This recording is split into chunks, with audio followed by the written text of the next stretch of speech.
parkerlings.com, and today you find me in the kitchen. I'm going to attempt a cooking video. I haven't done it since I was preserving, but I thought, oh, I might as well come on and show you what I'm making. So today I'm making Mom's German potato salad recipe. I love my mom's German potato salad. In fact, lots of people do. It's wonderful because it's sweet and sour, and that's what makes it so good. It's got dill and bacon. Of course, you can't go wrong with bacon.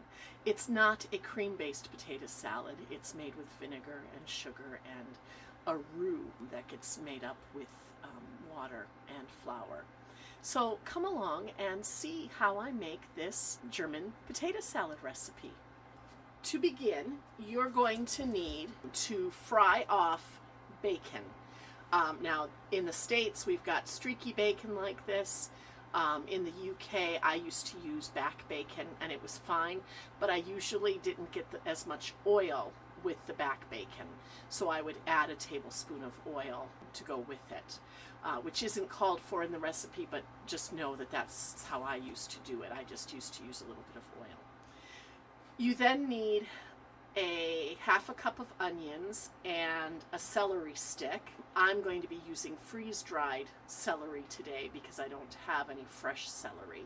So you're going to fry off the bacon, reserve the fat, use the bacon fat to fry off the onions and celery and get them translucent.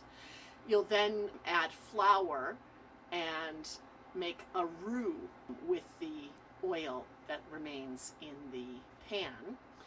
After you've done that, you'll add the water and the vinegar and the sugar and salt and pepper and dill. That makes your dressing, which you then add over your potatoes. So it's a fairly straightforward recipe, but it does require stovetop as opposed to American potato salad, which is cream-based and just requires the dressing to be made up off stove. So let's take a look and see how I make this German potato salad. So I've moved over to the induction cooker, and I've got a pot here, and there is residual oil in this pot from breakfast. It is olive oil that was used for country potatoes. So it's already seasoned, and this is what I'm going to cook the bacon in. So I'm going to start to get this cooked. I'm putting it on medium-high heat, 375 degrees Fahrenheit. It's just a medium heat to get the oil hot. The oil is now hot. The recipe calls for 4 slices of bacon. So I will get those put here in the hot oil and get them fried up.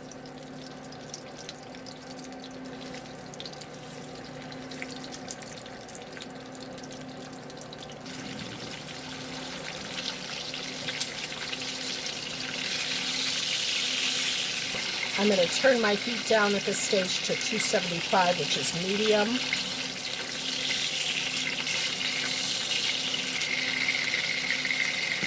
And I'd like the bacon to get rather crispy because I'm going to be crumbling it for putting into the potato salad. I'm going to leave this to get what some people might say is overcooked, because I think it's cooked now in reality. So I'm going to take the bacon out of the pan and just let it sit on paper towel on a plate so that it can cool off for when I'm ready to crumble it on at the end into the potato salad. Now, there's more oil in this pan than what I'm probably going to need to saute my onions. So I'm going to pour off this oil, make sure it's poured off into a heat-proof jar, and then I will bring back in just a drizzle of this oil, like so. So I don't need a lot, maybe a tablespoon or so. From here, I'm going to saute my onions. It calls for a half a cup of onions. It does not need to be precise. I think I've got more like 3/4 of a cup to a cup here. It was 3 small onions that I cut up. We like onions, so it's not a big deal. I'm sauteing these at 275, which is a medium heat at this stage. Actually, I'm going to turn this back up a little bit, medium-high. I want to hear the sizzling as it cooks. The recipe also calls for celery, so I am using my freeze-dried celery, as I said earlier. And I'm just going to pour some in. There we go.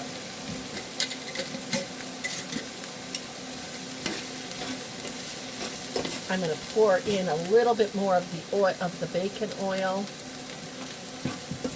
because it was freeze-dried celery. It's going to soak up moisture, so I want to give it a little bit more moisture to soak up. And now we'll just let this cook down until the onions are translucent.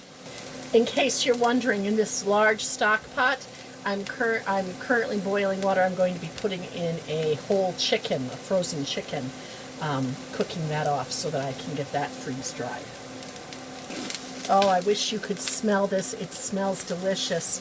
The onions have been cooking down. I'm going to give them just a few more minutes while I prep my vinegar and water.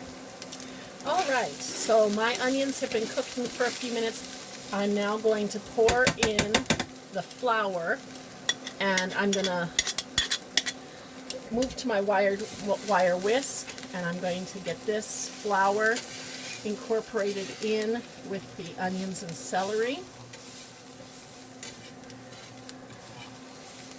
And this is what's going to make, when I add the water and vinegar, this is what is going to then make the roux, which is the thickening.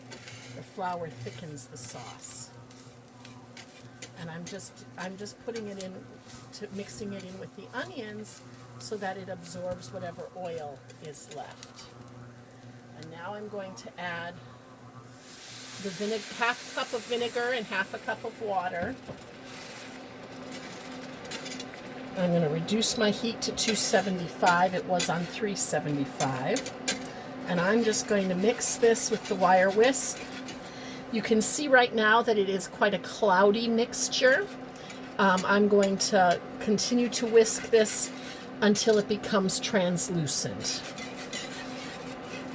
While this is stirring, I'll also add my tablespoon of sugar. And again, you can add more. I'm going to add 2 tablespoons of sugar. It just feels like it needs it.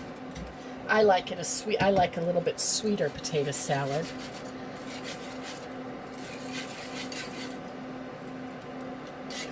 I'm waiting for this to become thick and bubbly and clearish is what the instructions, what the recipe says.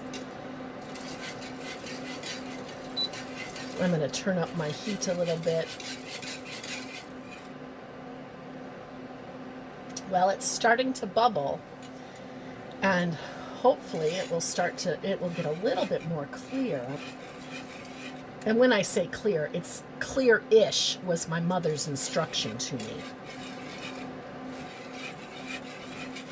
I wait to add my salt and pepper until I've added it to the potatoes so that I don't risk over salting and over peppering, because those can be potent and can ruin the dish. So it's seasoned to taste once it's in with the potatoes. Well, I'm going to turn this down to 175, leave it to kind of cook a little bit more. It should be okay here on the stove. And meanwhile, I'm going to crumble my bacon, or chop it, depending on how well it's been cooked. Here I've got my boiled potatoes. I boiled these before I made the dressing, peeled them, and what you're looking at here is about 6 or 7 small red skinned potatoes. You can use any type of potatoes. The recipe calls for 4 medium potatoes. You boil them until they're fork tender. Then you take them out, let them cool, and peel and chop them up. So these are the potatoes. I'm going to give my dressing a final stir. It did not get as clear as I thought it would, but this is okay. It's okay. I know that it's cooked. I can smell the sweet and the vinegar, which is great. I'm going to add 1 or 2 more seasonings, namely dill, if I can find it. And I'm adding dried dill because that's all I've got. You could add fresh if it's in season and you've got it. I'm going to add about a tablespoon or so. I'm just going to mix that into the... You could also add the dill at the end when you add your salt and pepper. Note, I have not yet added salt and pepper to this. I'll do that at the end after I've tasted it. Okay. So that's ready then. Pour the dressing over the potatoes.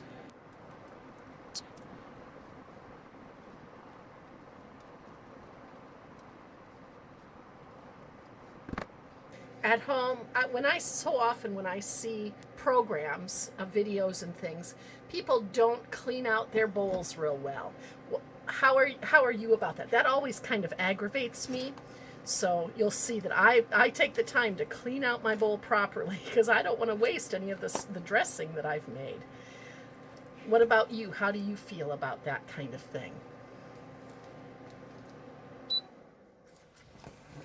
So here I'm just mixing it all up. It's looking great. Now you can serve this hot or warm or cold. It doesn't matter. It's just what preference. A lot of times what we will do is mix this up and then take it to church in a crock pot and just warm it up, have it on low in the crock pot to serve it warm. Otherwise we just eat it straight out of the refrigerator. You can microwave it out of the refrigerator. That's okay too. So there you'll see I just added my crumbled bacon and I'm just mixing that up with it. Make sure that that's incorporated well. And now I will see about trying to give it a taste.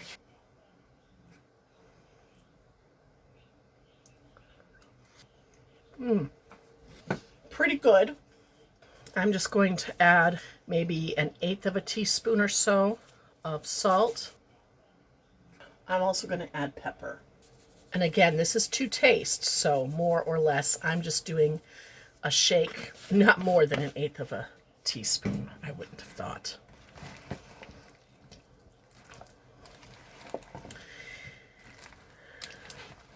And there you have it, Mom's German potato salad abridged.